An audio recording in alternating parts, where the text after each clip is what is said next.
Tuesday Night Touchdown Podcast with your hosts, Reese Downing and Jacob Workman.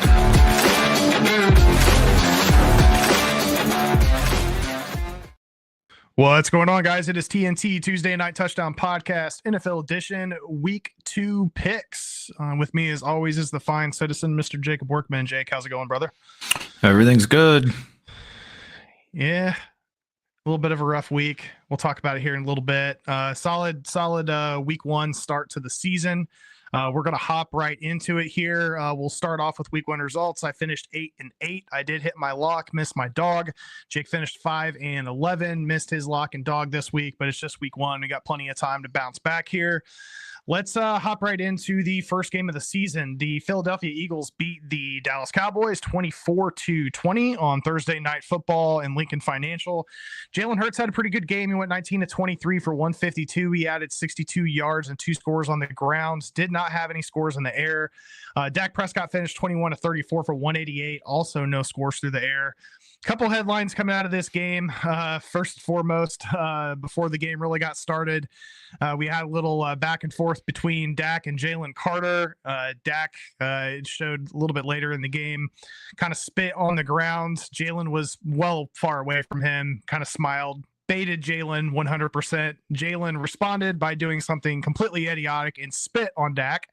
It came out a couple hours ago that Jalen Carter has been fined $57,222, but because he was thrown out of the game in the beginning of the game, they're considering that his 1-game suspension. So there will be no other penalties for Jalen Carter for that. That's a little sketchy to me. Spitting in somebody's face is a little gross, or not a little gross, a lot gross, but that's all he's getting is just a $57,000 fine. Eagles overall really didn't look overly impressive in the game where they were favored by more than a touchdown. They came into this favored by 8.5.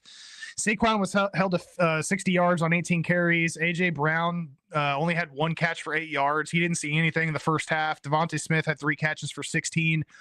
On the flip side, Dallas, by all accounts, was in this game to the end, if not for 4 drops from CeeDee Lamb that had a major impact on the game. Dallas, I think, likely would have walked away from this game with a victory.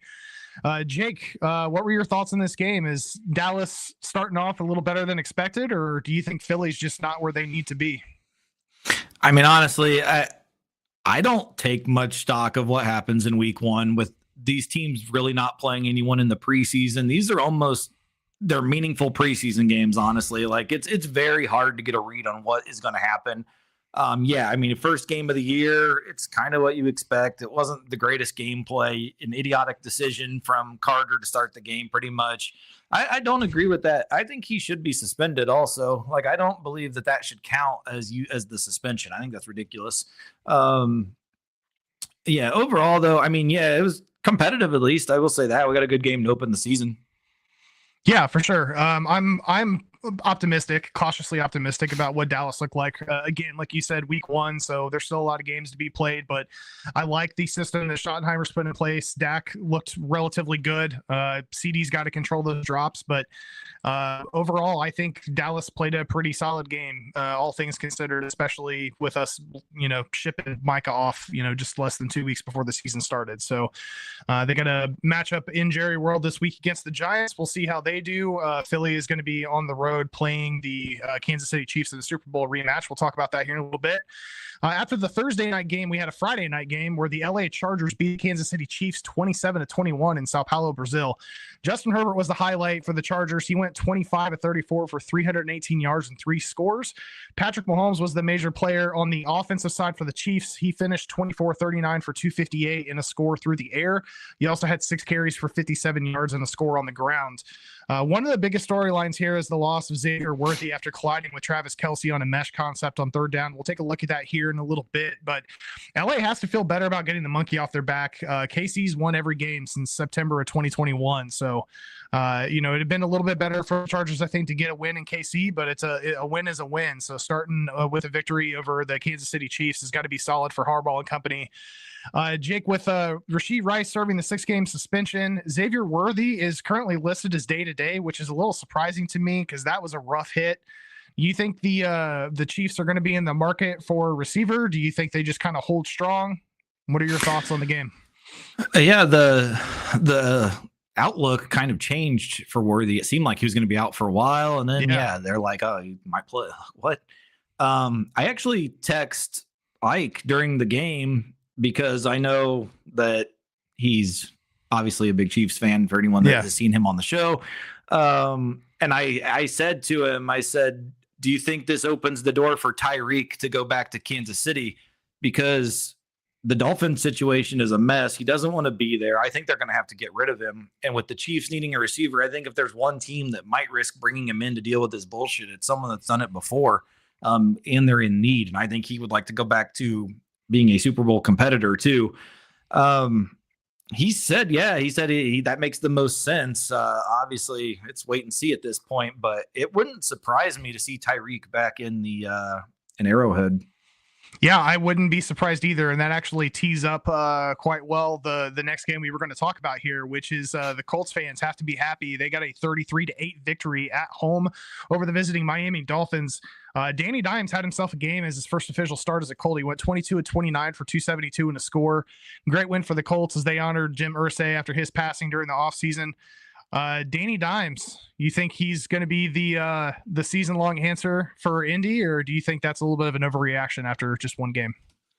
No, I think that was I think we talked about this a few weeks ago, but like I like Indiana Jones / Danny Dimes, whatever we're calling him now, but I think obviously I didn't think Anthony Richardson was very good, so it didn't take much, but I like Daniel. I think he can do good things in Indy. I think him with Steichen's a good combination with the weapons that they have. Tyler Warren already looks ridiculous. I don't know. I actually, like I said, when I did my preseason picks, I actually like this Colts team a little bit. So I don't know. Again, it's week one. It's hard to say, but it's tough to they beat the shit out of Miami. It was a beatdown. Yeah, it could be a combination of things, right? It could be a combination of how poor the Miami locker room and just the situation in Miami is. But at the same time, they had all cylinders are running. The Jonathan Taylor was on the Pat McAfee show earlier today, and he was talking about how they really didn't realize that they looked up at the scoreboard and they're like, shit, we haven't punted yet. And they were late into the game.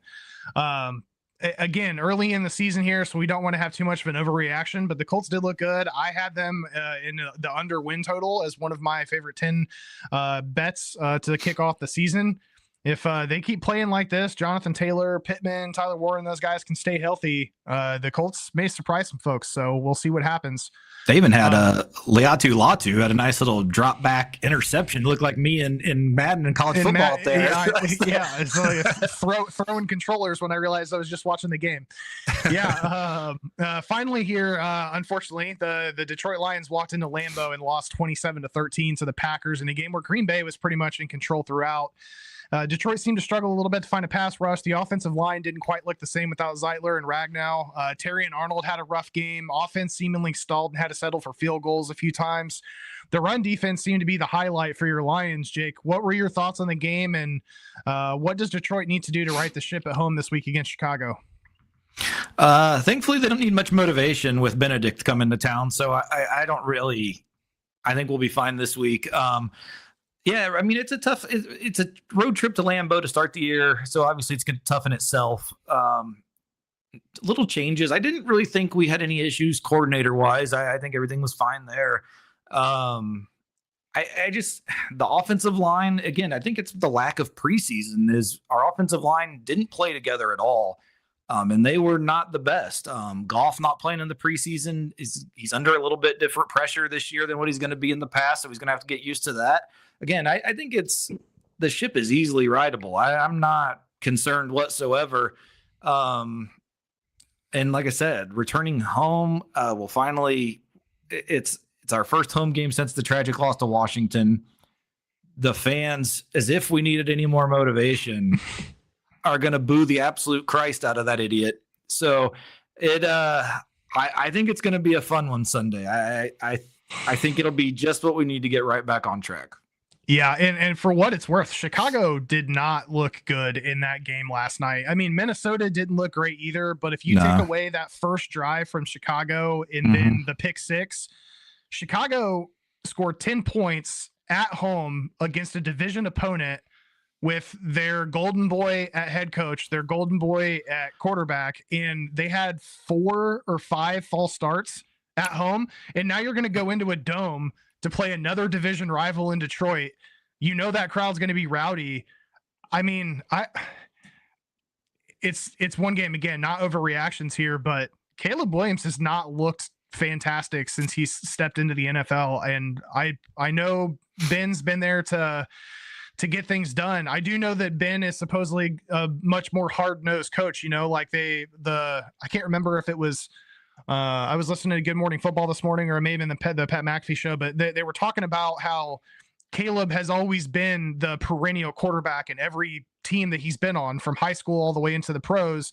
So he's had a lot of ass kissing from head coaches, and he's had a really long leash. And Ben Johnson is not that type of coach. And I don't think he's going to come out and say, well, there's a lot of different things that we could be doing. Like, I think it's a strong possibility, when he gets asked, Caleb's going to have to tighten up his game a little bit. So, obviously Chicago, is just 1 week into the season, but they did not look good. And especially for that being a home game with those false starts, that was just an embarrassing start to the season.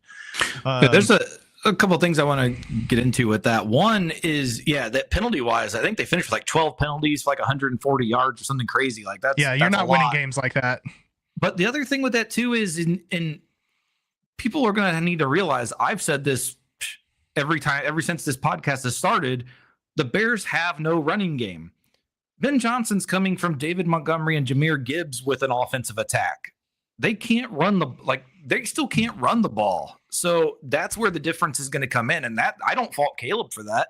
And Caleb's taken some of the brunt of it for that. And like I said, I actually like a lot of the Bears players. I don't like Ben Johnson anymore, but I like a lot of the Bears players, but I've always said DeAndre Swift is not good and their running game is not good. And until they have that, then I think it's going to be tough for that offense to do anything. Yeah. But the other side of what you just mentioned I'm going to talk about Ben Johnson. Now, I don't really necessarily fault him for this because he said he told the kicker.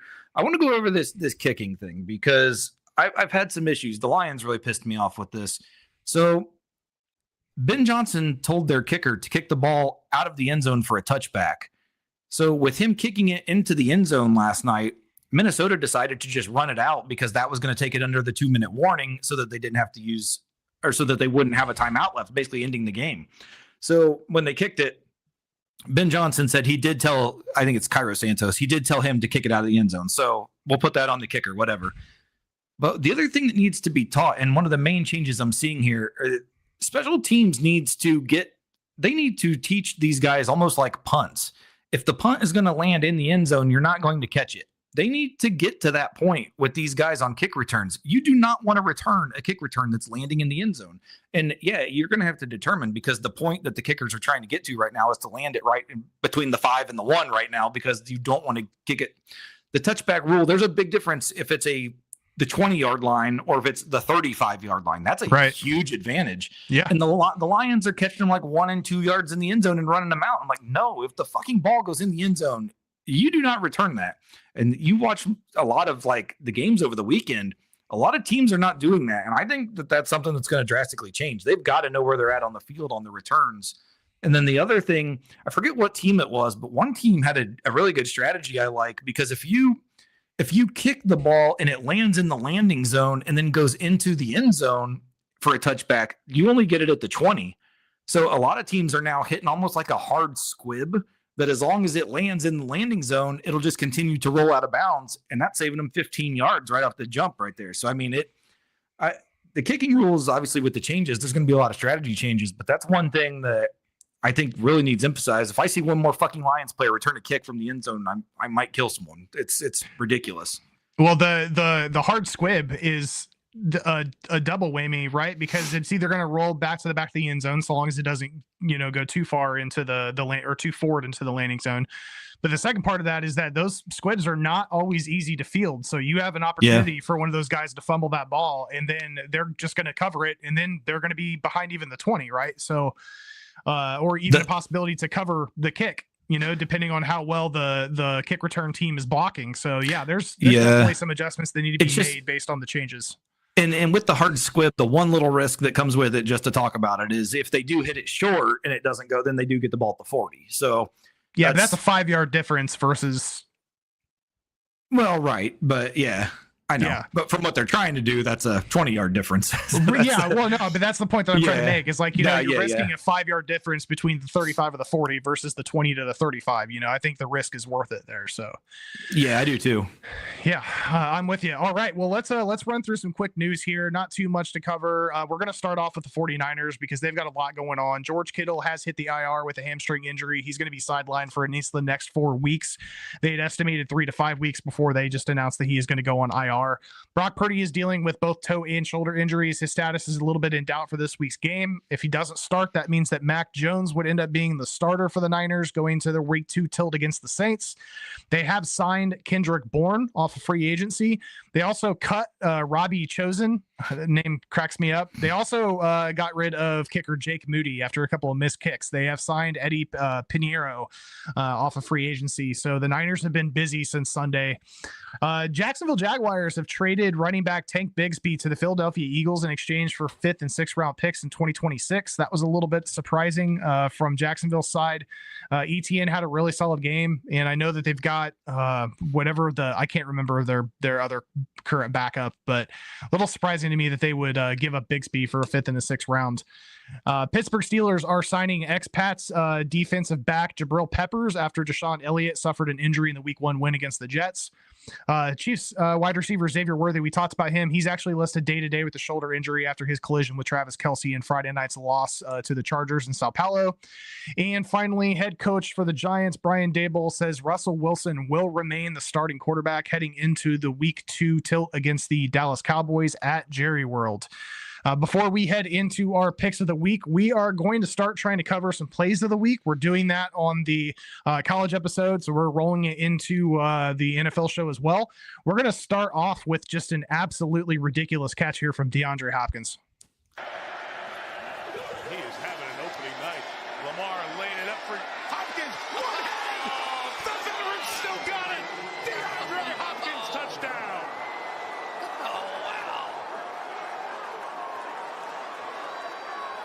I'll say this. I have had a handshake with that hand right there. It is no surprise that ball stuck. And if DeAndre Hopkins can do anything for this football team, that's it. Those contested throws, those balls on the sideline, in the end zone, he could end up being the difference. Chris Collinsworth always with the fine commentary. Yeah, I'm actually a little mad. I heard his voice and then it hit me that I was supposed to get something from the game Thursday night. So that'll be a new feature next week that I'll be debuting with he's rocked up when talking about Dak Prescott. I forgot about that. I know you texted me during the game. What a mention that was. Yeah, no kidding. Collinsworth always dropping bombs. Next up here, we talked about this a couple times already, but let's take a look at that play from Xavier Worthy and Travis Kelce where the collision occurred. Chiefs is a 3rd and 6 from their own 28. Mahomes surveying over the middle, incomplete as Worthy fell down on the play and he's not getting up. He is down and they are calling out for assistance as he hops up. So getting off on his own power. Running a little mesh route. It's actually some friendly fire right here. He's supposed to go underneath Travis Kelce. Kelce gets jammed a little bit right in. Yeah, Travis Kelce is a beefy man. It looked like he barely moved. The other thing that I'll say is that I didn't understand a damn word he said, but the commentary coming out of Sao Paulo sounds so much better than listening to guys like Collinsworth. Let's just listen to those guys during some of these games. But yeah, he's Xavier Worthy is day to day, which is a little surprising because when that happened, it sounded like he might be out for a while with a shoulder separation at least. That was a rough hit. That was painful. Yeah, he popped up pretty quick, but I was like, he's gonna fall right back down. That was rough. So hopefully Xavier Worthy is back because the Chiefs are a little thin at wide receiver right now. Next up, we've got this guy won angry runs this morning. Kyle Brandt about fell off of the roof talking about it. Yeah, let's roll the clip. This is brutal. 29. Wilson, quick throw far side. They get Scannaboo involved in the pass game. He's knocking people over. Scannaboo inside. I love that, man. Those first two hits, you heard those pads pop. And Scatterboot did that almost every week at Arizona State. I know. That reminds me of the old Brian Rector hit on Sam Pruitt when we were in middle school. We saw nuts and bolts flying off of Pruitt's shoulder pads. All right, and then the last one here is a Jake Workman special. We've got a little bit of a speech to play here from a Mr. Shad Khan after a big win in Jacksonville. Yeah, tell me that this guy's son doesn't own a wrestling promotion.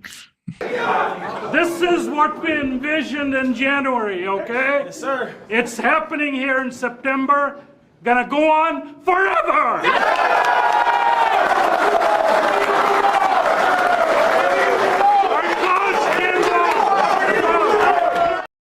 Duval.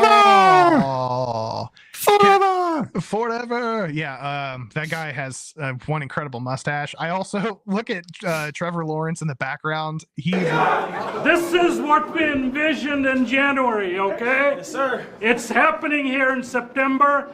Gonna go on forever!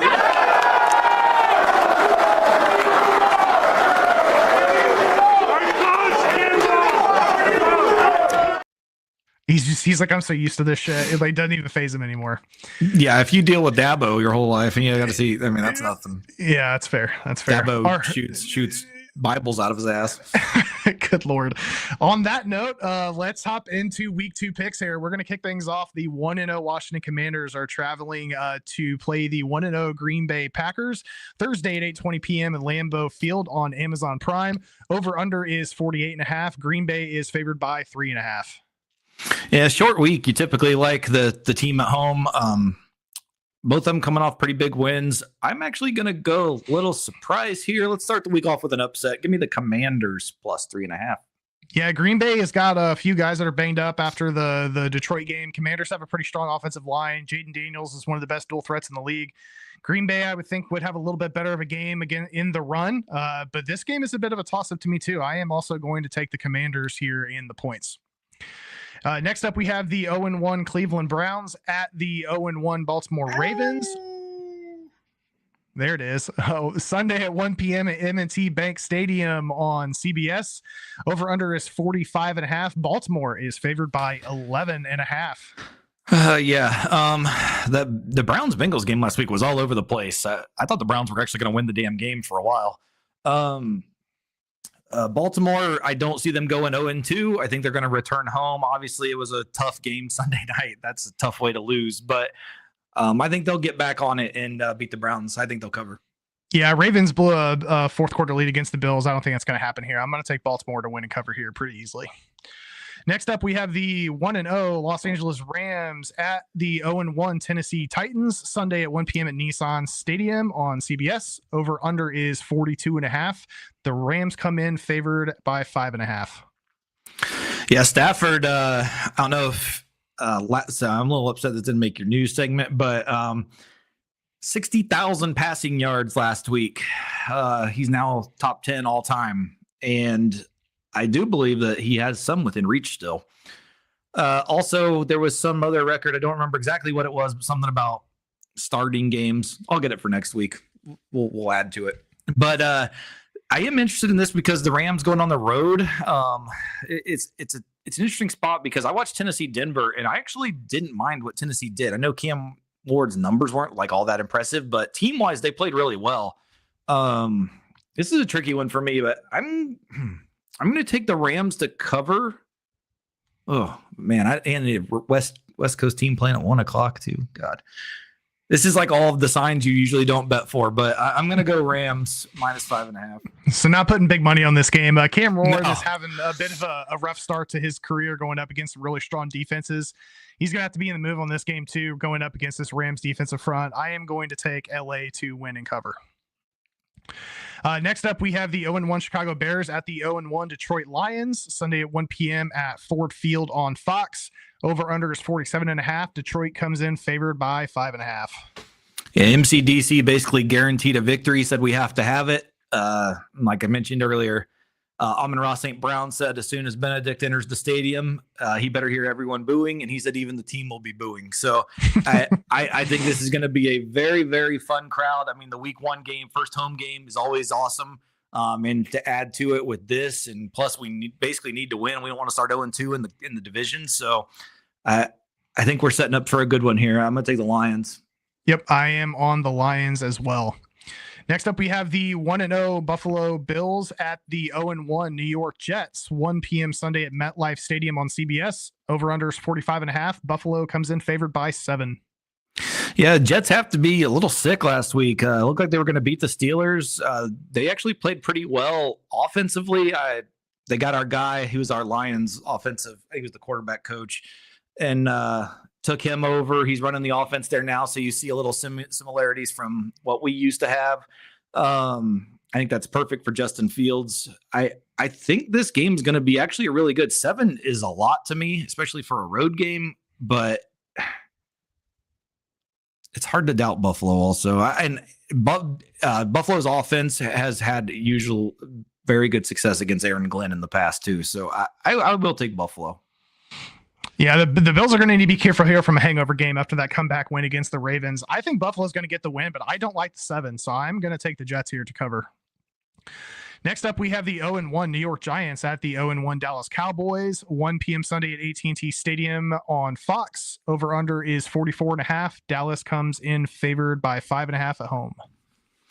Yeah, the quarterback questions with the Giants kind of get on my nerves. Like he kind of doubted in the post game Russell Wilson being the starter, like he wasn't going to commit to anything, and then he said he was. So the questions are there, and I don't know how much they'll let him play. I think they want to see Jackson Dart. So because of that, I'm going to take Dallas at home to cover.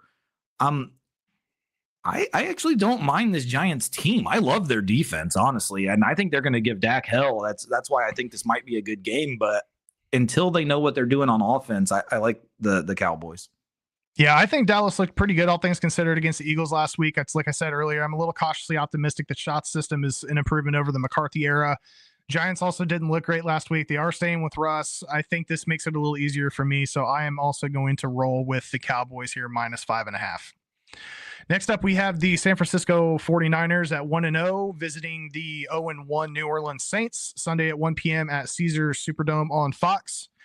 Over/under is 42.5. San Fran comes in favored by 4.5. This has dropped a point since yesterday.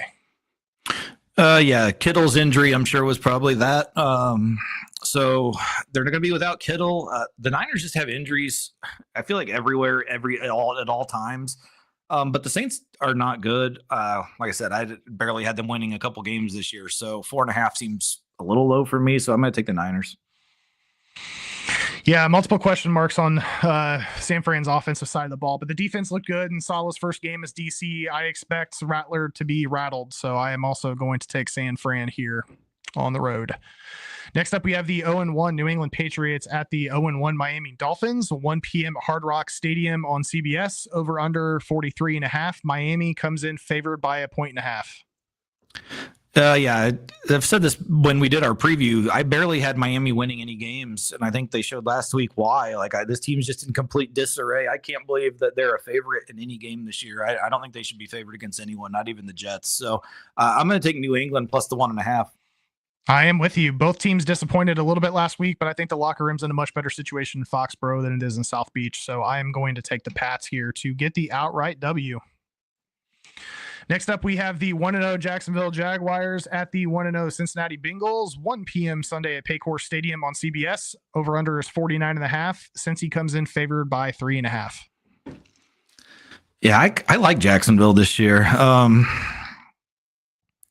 And the Browns really gave Cincinnati hell. I'm telling you, that defense sucks. I'm going to take Jacksonville plus 3.5. I think they can keep this close, if not win. Yeah, they didn't look bad. Jags didn't look bad in the first week under Liam Cohen, especially ETN. They obviously have a lot of confidence in him after trading Bigsby to the Eagles this week. The Bengals don't have a strong defense, but I do think their offense will be a little bit more firepowered this week at home. So I'm going to take Cincy here minus the points.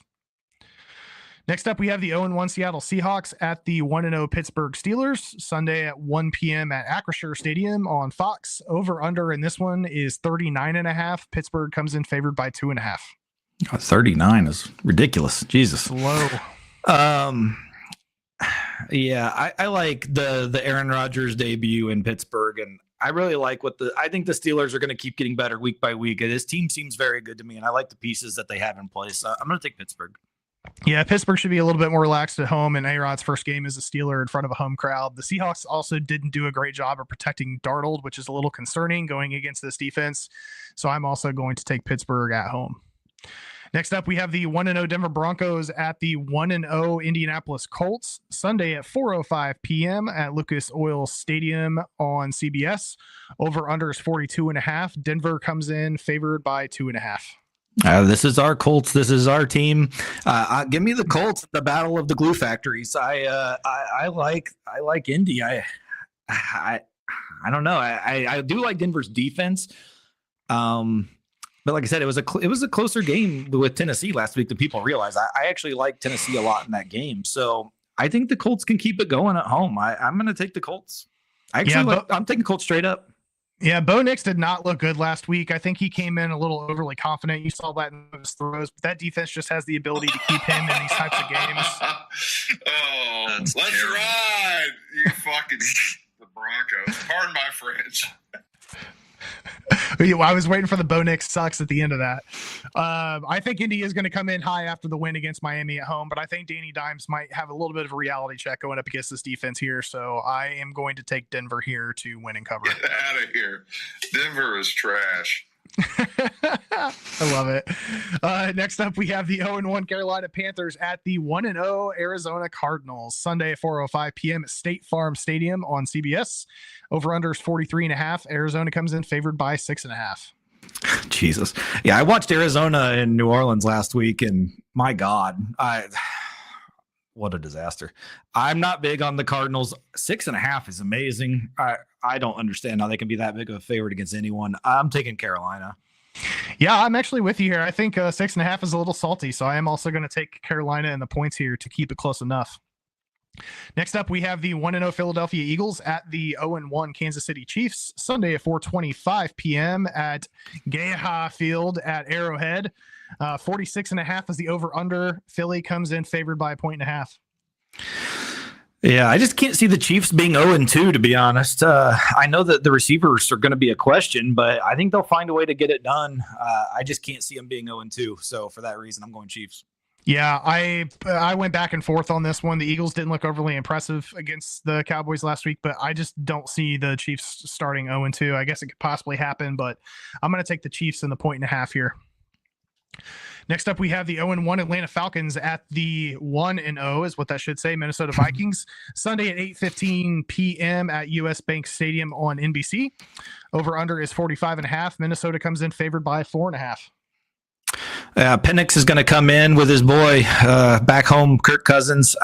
I'm going to take the Falcons plus 4.5. Obviously, we saw a lot of interesting questions with both the Vikings and Bears last night, and I like Atlanta. They honestly should have had that game. They blew it against Tampa, so I like Atlanta to get a win here.